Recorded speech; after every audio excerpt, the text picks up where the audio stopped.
if we look at the emotional set of the Chinese consumers, which is prevalent now in the tier 1, maybe tier 2 cities, in how far is this the need for emotional satisfaction and maybe the flavor of these different from Western markets? Is it a different set or a different weight of emotions needed to be satisfied than in Western markets? Yeah, I mean, I think you need to kind of break it down into what are the kind of the emotional drivers.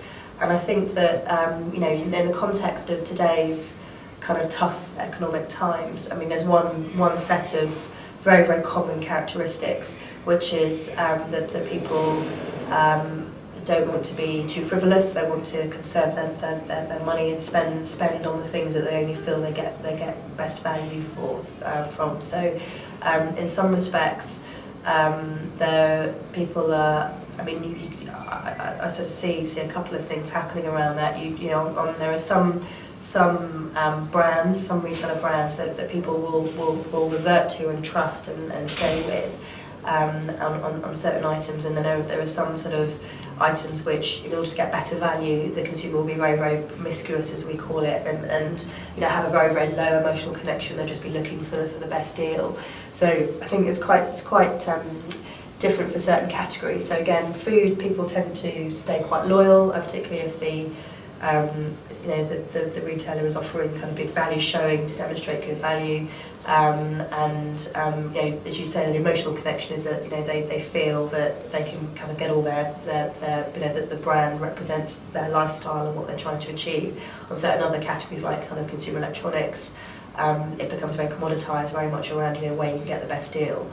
So there's very little kind of emotional connection around that. So in the China market, I see a huge amount of activity around kind of fixing the brand and trying to create some loyalty. So I think that's going to be more prevalent.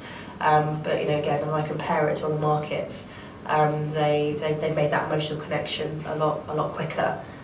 So you know, I think it's still felt that that the Chinese consumer is makes less of a kind of a sort of emotional connection, and is still looking for the best deal. As you mentioned online retail, and you just said that at the moment the Chinese consumer is more oriented on the functional side.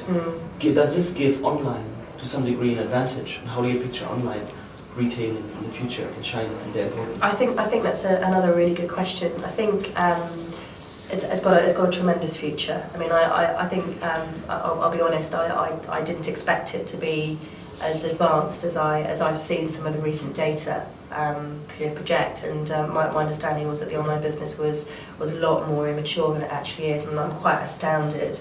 I mean, with online, it's, you know, one of the interesting things about online, obviously, is it's a very, very low cost model, and you know, you can kind of achieve you know, good economic kind of return on not much volume. But the thing about the Chinese market, you get access to this massive volume. So the big sort of challenge will clearly be whether the distribution network can keep up with the demand. So I think at the moment it's got a very great future, as it sort of, as I suppose most of the demand comes from the kind of tier 1, tier 2s, as the sort of more sophisticated internet users. It's going to have a massive challenge in the next phase as it disseminates wider to keep up with the distribution challenge. And as long as it does, it's going to overtake. Well, it won't overtake. It'll be. I mean, it's complementary, but it's certainly going to be one of the most significant markets, I think, globally, which is tremendously exciting. Agree. Yeah. If we now zoom away from the online and look at local and foreign retailers, what is the balance right now? What is the balance in the future? Does China pride, national pride, play a crucial role in tilting this balance? Or not? Okay. Again, you know, the international retailers. You know, the first few came into the market about sort of 15 years ago, and if you look at the sort of trends since then, actually the networks have clearly grown on a lot of the international brands, but not as much as you'd expect, actually, if you were to kind of to look at the sort of sheer potential, and then the networks, and particularly compare those networks to other markets. And so I think what that tells you is that there's a lot of governmental intervention and protection. So there's a desire to modernise to a certain point, and then but never to really completely compete too effectively with the local Chinese retailers. I think we're at a really interesting point. There's clearly some very, very strong, thriving local retailers. And I think that particularly the kind of the entrance over the last few years and will grow in the next few years because China's such an attractive market in comparison to other international markets. I think we're going to get to a point where there's going to be a sort of, there's going to tip the balance, and there's going to have to be a decision made about whether, and I'll give you an example. There's a Nokia, which is known as famous for its consumer handsets, but it has a growing retailer presence. Has a store, I can't remember the city, somewhere in South China, and there are 6 copy stores.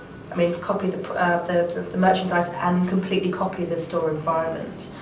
Absolute copies, and so the consumer is actually confused which is the real Nokia store, which are the fake Nokia stores, 5 others, and there's nothing they can do about it. There's nothing they can do about it whatsoever. I mean, there's a level of protection. I mean, it's a good sign. It's kind of Chinese entrepreneurism, but actually what Nokia has to do is work harder at its store environment, its customer service, and to show that it's genuine in comparison to other stores. But whilst that practice continues, you're never, you're always going to get a challenge to kind of, the kind of international retailers who want to really dominate. So I don't think they will ever completely tip over and dominate the local retailers. But I think it'll be a very, very interesting few years. It will be very, very interesting to see what happens. But it's not the same as the Indian market, for example, where there's absolute intervention stopping the international retailers compromising any of the local retailers. That you've got sort of, I think we're 5-10 years away from even achieving any of the same penetration that we've achieved in China. So it's a good sign that the retailers are here and they're thriving. But as I said, I think we're going to get to a very interesting tipping point in the next few years. Will we get to a point where local Chinese retailers will enter the foreign markets? No, that's another really good question. I mean, you need to look at, you would have to say, of course, that would have to be the case. However, just following Chinese money going into international markets, there's huge activity at the moment with big Chinese conglomerates buying international businesses or being present in international markets. So China is absolutely a financial powerhouse. However, you look at the Chinese brands, and I don't necessarily think that many of them travel particularly well. I don't think they've got strong enough propositions and strong enough brands actually. So I think that we need to. I wouldn't like to place any bets on who would succeed. I think they would certainly expand across the Asian region. I can see them going into neighbouring markets and elsewhere in Southeast Asia, or they cross over into the US and into Europe. Not for the next 5 years, I don't think, in any great sort of numbers and presence. What you said, the weakness of the Chinese brand, that actually brings me to my last question, and that is maybe not a retail particular question, but plays a crucial role in retail. And I've asked this question before. Do you see Made in China becoming a premium brand in the future? The rise of Chinese brands, premiumization of Chinese brands, the value Made in China carries, will that change in the future? Yeah, I think it will.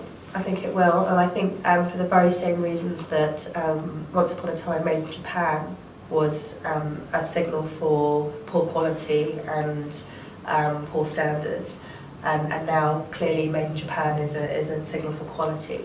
And I think that China is following the same evolution, and I think that there's been a positive trend in terms of increasing standards and quality in Chinese manufacturing, and by definition the fact that almost China is the world's manufacturer. There's almost few viable alternatives.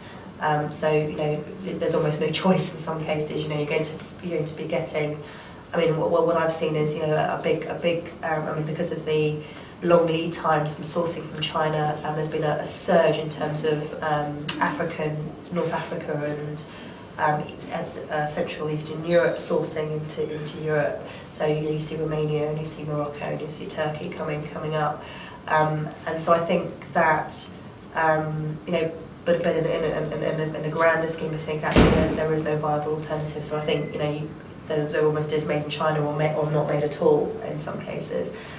So I think in terms of the premiumisation, I think that's an interesting question. I think that, I mean, we heard some very good a very good presentation yesterday from somebody who was driving kind of high-end, top-end Chinese brands. I think what we need to get to is almost China sort of stands for something. I mean, it has a very strong heritage in its arts and its history, but none of that's really emerging yet as a you know, attached to any kind of premium or attached to any kind of brand really. And I think that's something that'd be very interesting to watch. There's certainly an opportunity, I think.